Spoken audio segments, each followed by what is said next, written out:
fashion journalist Allison Nieder, and today I'm speaking with Julian Bourne, LYCRA's President of Apparel.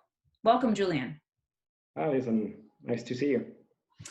Let's get started with something on every business person's mind these days, the COVID-19 crisis. How has the LYCRA company responded to the crisis, and what have you learned? So in terms of response, first and foremost, we wanted to keep our employee safe and healthy. We shut down our offices or closed our offices, and we tried to keep our manufacturing sites running. We are an essential manufacturer, and we achieved that. And I think from that standpoint, our past as a DuPont company, very high on safety practices, has served us well. So beyond that, what we try to do during this time of crisis is lead. I think it's a great time for market leaders to lead, to stay close to their customers. It's not a good time to be a transactional relationship with your suppliers. And so we try to find creative ways to stay well connected, doing webinars, doing e-trade shows, e-meetings. And we actually found that in many cases, we were able to advance innovation projects, product developments and the like at a faster pace because people were more available, could have access in the same meeting to all the key stakeholders and key brand customers that we have.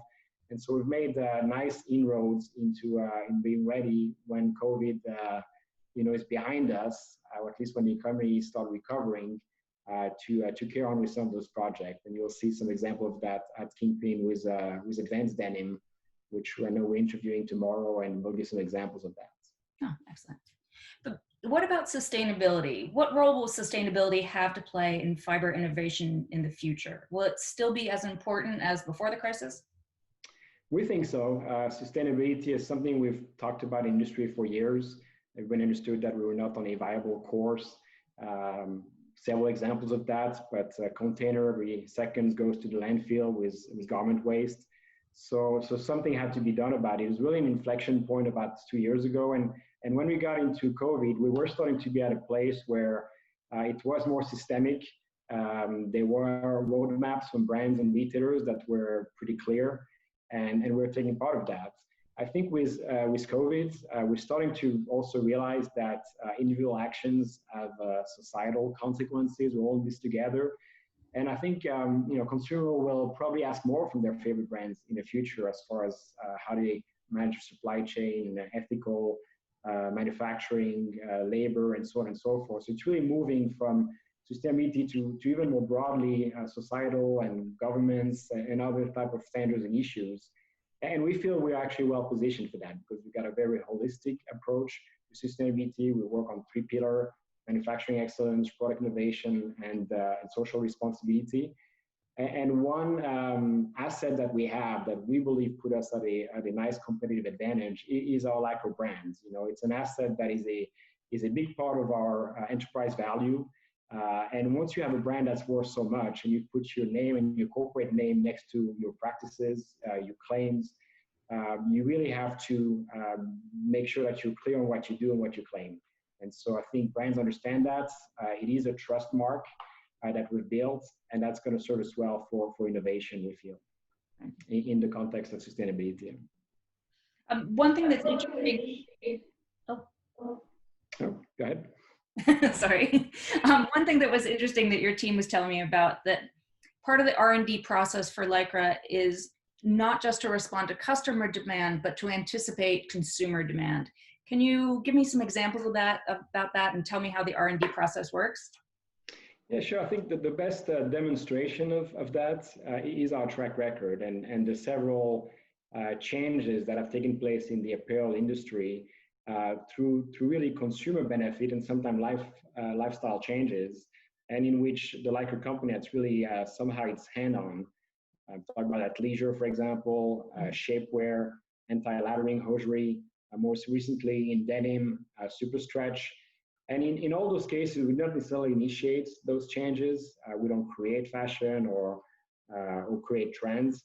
But what we bring is the technology, the networks, the more systemic approach to innovation, bringing all the value chain together, the mills, the yarn processors, and really starting from the consumer insights, mostly through our work with brands and retailers and our intimacy with them, but also through commission research, we really bring all of that together and allow those brands and some entrepreneurs to really execute on their vision for change and for newness in the apparel category.